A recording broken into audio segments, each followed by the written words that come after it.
Assalamualaikum warahmatullahi wabarakatuh. Kita kembali untuk pembahasan subbab 2 pengangkutan pada tumbuhan. Kali ini kita bahas pengangkutan pada tumbuhan terjadi dua cara, ekstravaskuler dan intravaskuler. Ekstra sama intra. Ekstravaskuler dan intravaskuler. Kita bahas dulu untuk yang ekstravaskuler. Ekstravaskuler yaitu proses pengangkutan di luar pembuluh angkut. Di sini ada dua cara, yaitu melalui cara simplas dan apoplas. Dengan cara simplas dan apoplas. Kita bahas keduanya. Simplas merupakan, yang ini nih, simplas merupakan pengangkutan air beserta zat terlarut dari sel ke sel melalui sitoplasma. Kalau kita lihat gambarnya,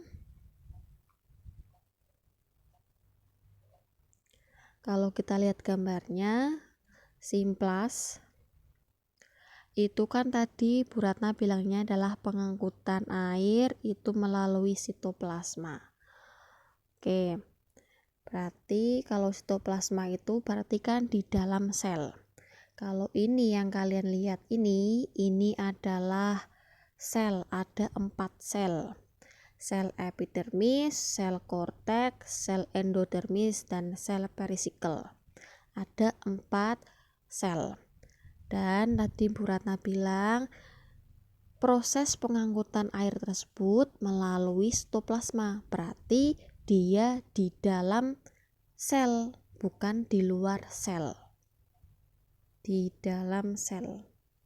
Berarti di sini kalau kita gambarkan, ini kan ada kayak pintu, ada 2 pintu, sisi atas sama sisi bawah. Ini sebagai jalan untuk ke masuknya air maupun zat. Nah, kalau kita gambarkan, kalau si simplas ini terkenalnya adalah dia pengangkutannya bentuk arah lurus. Nah, di awalnya dari epidermis bisa menembus endodermis, bisa menembus perisikel, sampai nanti akhirnya dia ke xilem. Nah, itu yang simplas, pengangkutannya bentuknya adalah lurus ke depan karena dia melalui sitoplasma. Dan simplas ini merupakan sel-sel, jadi kayak simplas ini memiliki transportasi. Dia melaluinya pertama dari sel-sel rambut. Sel-sel rambut akar itu akan menyerap air.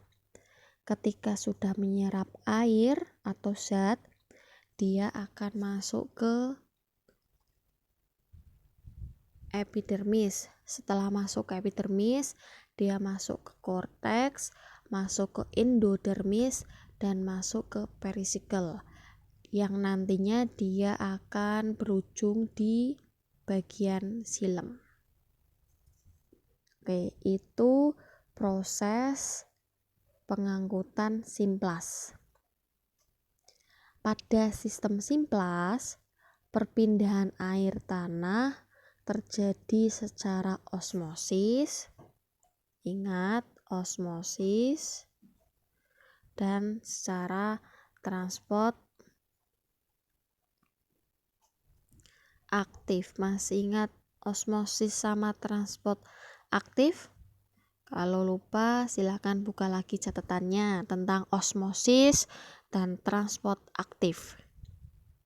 Seperti itu ya. Oke, itu untuk simplas. Sekarang kita bahas yang apoplas.